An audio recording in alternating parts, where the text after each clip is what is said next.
Welcome back to Young Farmer. I am your host, Tashlin Lowe, where we sit down with young farmers who are taking the farming industry by storm. Today, we are introduced to Phumlile Ndlovu, a 21-year-old all the way from Heidelberg, who took over her family business at the age of 18. Phumlile, welcome. It is such a pleasure to have you today. So we're just going to jump right into it. Take us through the history of farming in your family from first generation to fourth generation. Where did it all start? Obviously, I would like to thank the Young Farmer for having me. It started with my great-grandfather, who was farming with 300 Brahman cattle. And then it came down to my great-grandfather. But unfortunately, my grandfather didn't benefit anything from my great-grandfather because he was in a polygamous marriage. So my grandfather used to work at the dairy farm, and he studied something related to agriculture. From then, he had a white friend who had a farm, but he had to leave to Australia. So that's when he sold the farm to my grandfather. That's when my grandfather started farming on his own. And then when my grandfather passed on, that's when my father took over the farm from 2003. And then in 2021, that's when my twin brother and I took over the farm. Wow, so interesting. And it's so amazing how even though your grandfather didn't benefit from that, the farming industry still called him and he managed to find his way. Very interesting. So you are now with your twin brother in the farming industry. What made you join or carry on with the farming industry and the family business at the age of 18? It's because something that we always wanted to do. Growing up, watching our father going through all the struggles that he did in this field, this career. So we always wanted to help out, to grow the business with him, to be part of the business. Absolutely. And like you were saying, you have seen the struggles that your dad went through being in the farming industry and stuff. I can imagine that it's not the easiest thing, you know. So what were the initial challenges you faced coming into the business at the age of 18 and being a female, and how did you overcome that? The first one, it was not being undermined by the old male farmers. And secondly, the access to the markets. And also in 2022, we started planting soybean and there was a hailstorm. So yeah.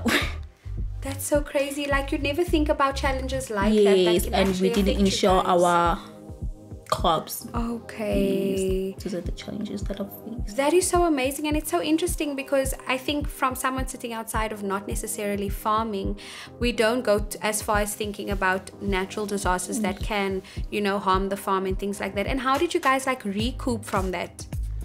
We just continued with the crops. We harvested them, but we didn't get any profit from them. So only now we started insuring our crops so that we can never repeat the same mistake from the past. Absolutely. And then I always love asking this question because we have seen that being a female farmer, there's a lot of challenges with being undermined by the male farmers. If you could give advice to anyone out there, or just like, how do you overcome or still strive and thrive to do the best being a female farmer with it being so hard? I'm still struggling with it. That's the thing. Yeah, it's crazy that, like, you know, these are the different challenges you have to face just because you are female, you know. So Phumlile, it does show here that you have been part of amazing courses like the SIYB program of the International Labour Organization at NYDA. Please tell us more about that, and how did you get introduced to that?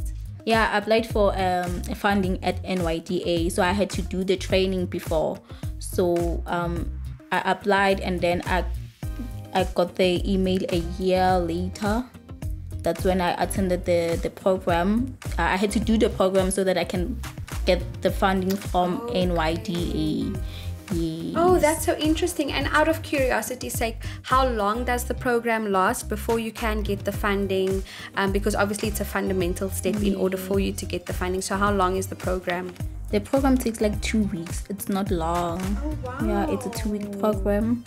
But unfortunately, I didn't get the funding. Not yet. Yeah. So you still have to wait. And how long ago was this? I applied in 2022. Yes, in 2022. And then you still and have then to wait I had the training in 2023. Okay, I hear. So you still have to wait it out for the funding and that type of a thing. But also congratulations in taking part in that program, because it does show initiative and obviously the heart that you have for your family's business, you know. And then what are the most important farming aspects you've learned from the Agri Seta training program? How to keep the production going, how to access the markets, how to pass the skills to our workers. That's very important, because I think a lot of people just think they can go into this thing blindly, because if you think about farming, it's just digging crops. So would you advise someone going through something like the Agri Setup program in order for them to be more advanced at a young age? Yes, I would. Okay, Yes, definitely. So I hope the viewers are listening to take part in the Agri Setup program, because it's lovely for you to just get advanced in your skill, you know. And then what are the most valuable lessons you learned from your father? Because you did mention that he is you and your brother's mentor. Is he still in the farming business, if I may ask? He's just there to mentor us. Oh, nice. Yeah. So he's taking the seat back and giving it over to you guys. Lovely. So what are the different things, the valuable lessons that you have learned from him? Stay humble. Never undermine others, because you don't know how they've reached where they are or where they are. Absolutely. Be respectful. Stay respectful and work hard. Definitely. And I can definitely see that you do take in a lot of what your dad was saying, like things like being humble and working hard, especially because of all of the programs you've been doing. You did tell me you were doing a training course, I think in Pretoria, you mentioned. Tell me a little bit about that. We're so intrigued to know. What did you go into? You said it was animal production. Yes, I did my national diploma in animal production at Agri-Skills Transfer. Oh, wow. And you did say that you are graduating. Yes. Congratulations in achieving that. What made you go into that? What was like the extra step that you wanted to take? When I was 18, we had the conversation with my dad that we're gonna take over the business, but because my dad didn't go to any school for it, so we had a discussion that, because I wanted to go further with my studies, I wanted to go to tertiary. Yes, of course. So that's when we came to a decision that I will go and learn more about agriculture outside the farm. Yes, theory wise. Lovely. And do you feel like it did benefit way more going into that space and learning more about it? Yeah, I did, and I've learned a lot. I've learned because in our farm we only do like crops, which is maize and soya beans and livestock. So I've learned more about like vegetable farming, feedlot. So I had to learn things that I didn't experience in our farm.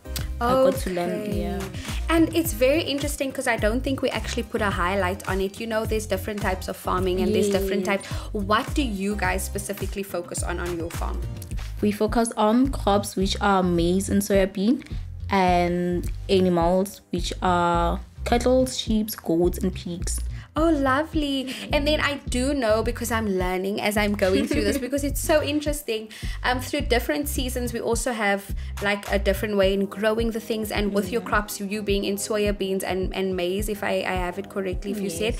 So what are the different seasons? How do you have to like learn that and adjust? Because if the different seasons come, how does it affect your crops? And then how do you guys bounce back from that? In September, that's when we start with our land preparation, and then by November, that's when we start planting.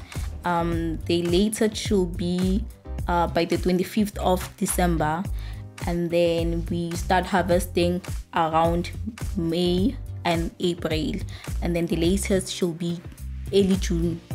Okay, that is so interesting, and it's so good to know, because someone who doesn't farm like me, I'd think I can plant maize in summer, in winter, sorry, and then I'd be like, where is my crop? So it's very interesting to know that you must also be very aware of the time. And then tell me, with all of your produce, which shops which shops do you give your products to that you can gain a profit from? We supply our wieners to Garant Beef. Okay. It's one of the biggest feedlots in South Africa. And then we supply our soya and maize produce to Afri. And then some of the maize, we use it for our cattle. We make a silage, which is a feed for our cattle. Oh wow, Yes. very interesting. And for anyone who probably wants to be in the space, I think these questions arise a lot, like how did you actually approach these shops and these brands to say, this is what I'm doing, please can you guys like get your supply from me? What were the steps that you took in order to be connected with them?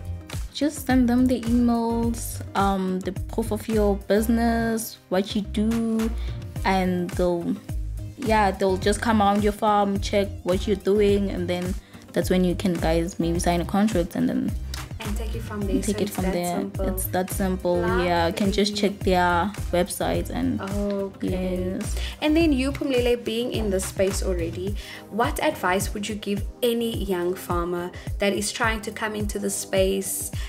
What advice would you give them, and what would you tell them on which steps they have to take going further? It's okay to learn from your failures, from your mistakes. Just stay humble, just keep on learning. In farming you just learn every day, and don't come with that mindset of I'm gonna be rich. Farming is all about money. It's not like that. No, it's not like that. Just be passionate about it, just be patient, and you're gonna make it. That is such beautiful advice, because I think everyone thinks about money. There is money in farming, but there's obviously steps that you need to take with the process. And I can see that you are very passionate when it comes to farming. So I must ask, who is your farmer role model, and how does he or she motivate you? My father. Aww. So he's the one. He's my role model, and that is so beautiful, man. That is so beautiful. And then Phumlile, what advice would you give yourself if it was your first time being where you are now, but it was your first time being on the farm? So you're a younger version of yourself. What advice would you give yourself?